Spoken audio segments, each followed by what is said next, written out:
बिस्मिल्लाहिर्रहमानिर्रहीम। उम्मीद है आप सब खैरियत से होंगे।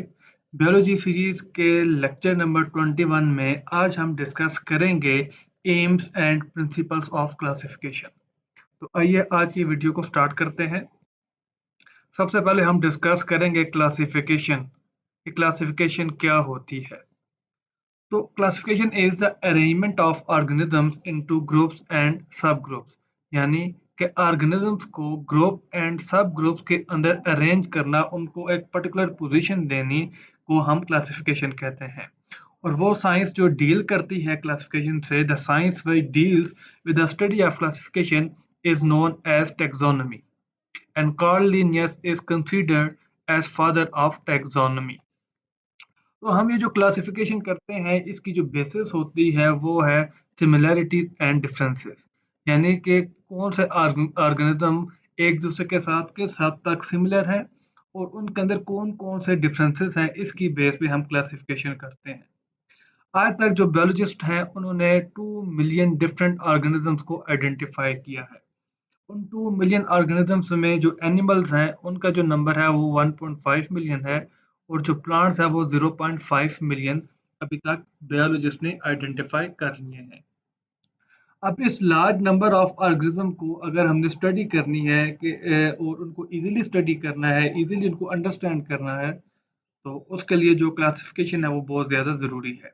तो जो हमारा एक जो बेसिक एम होता है क्लासिफिकेशन का, वो ये है कि to study easily a large number of organisms. Next अगर हम बात करें कि इनकी बेस क्या है, किस बेस पे हम क्लासिफिकेशन करते हैं, तो जो बायोलॉजिस्ट हैं वो जो है वो दो बेसिस पे ऑर्गेनिज्म को क्लासिफाई करते हैं। एक on the basis of habitat and on the basis of physical characters.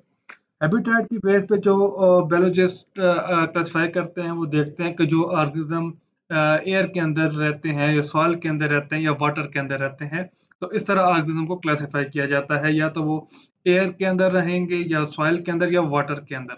लेकिन ये जो बेस है क्लासिफिकेशन की, ये जस्टिफाई नहीं करती, क्योंकि उन ऑर्गेनिज्म के पास सवाए एक कॉमन हैबिटेट के और कोई भी कैरेक्टर कॉमन नहीं होता। जैसे कि अगर हम देखें जो फिशेस हैं या टर्टल हैं, अब दोनों वाटर के अंदर रहते हैं, लेकिन हम इन दोनों को सिर्फ इस बेस पे एक ग्रुप के अंदर क्लासिफाई नहीं कर सकते। सेकंड जो कैरेक्टर वो देखते हैं वो है फिजिकल कैरेक्टर। फिजिकल कैरेक्टर की बेस पे ऑर्गेनिज्म कैसे क्लासिफाई करते हैं, उसमें हम एग्जांपल ले लेते हैं कि या वो प्रोकैरियोट होते हैं या यूकैरियोट होते हैं, या उनके सेल्स को अगर हम देखें तो उनको हम यूनिसेलुलर और मल्टीसेलुलर की बेस पे क्लासिफाई कर सकते हैं, या मोड ऑफ न्यूट्रिशन की बेस पे देखें तो ऑटोट्रॉप और हेटेरोट्रॉपिक के अंदर उनको हम क्लासिफाई कर सकते हैं।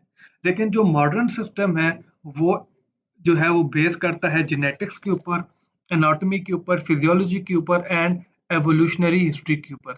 इनके ऊपर जो मॉडर्न सिस्टम है क्लासिफिकेशन का वो बेस करता है, यानी उनका जेनेटिक किस तरह का होगा, जीन्स कैसे होंगे, डीएनए किस टाइप का होगा, उसके एनाटॉमिकल फीचर्स कैसे होंगे, फिजियोलॉजी कैसी होगी, और उनकी एवोल्यूशनरी हिस्ट्री क्या है।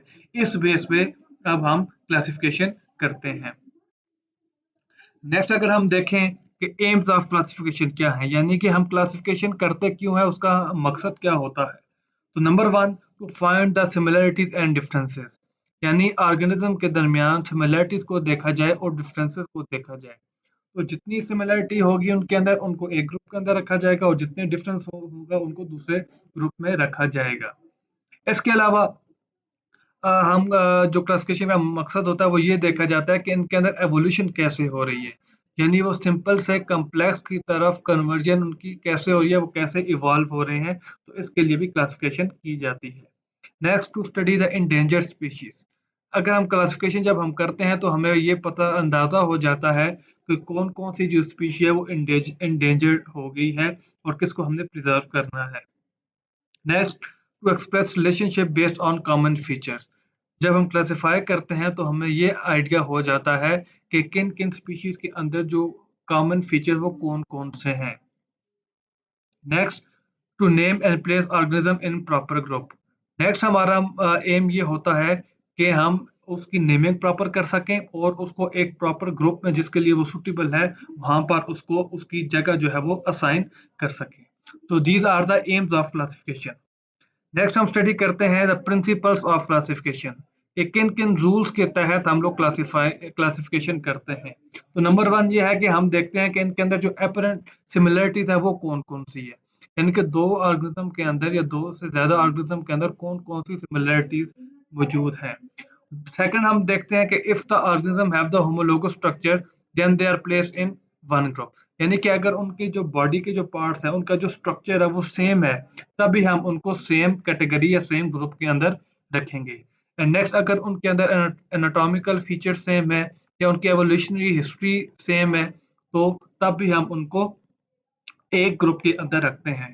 तो ये हमारे पास कुछ प्रिंसिपल्स आ जाते हैं क्लासिफिकेशन के। तो दैट्स ऑल फॉर टुडे। उम्मीद है आपको आज की वीडियो पसंद आई होगी। अगर आपको आज की वीडियो पसंद आई है तो आप इसको लाइक करें, इसको शेयर करें, और अगर आप कुछ सजेशन देना चाहते हैं तो वो भी आप कमेंट बॉक्स में दे सकते हैं। तो मिलते हैं आपसे इंशाल्लाह नेक्स्ट वीडियो में, तब तक के लिए अल्लाह हाफ़िज़। Subscribe this channel and hit the bell icon so you get the notifications of upcoming videos.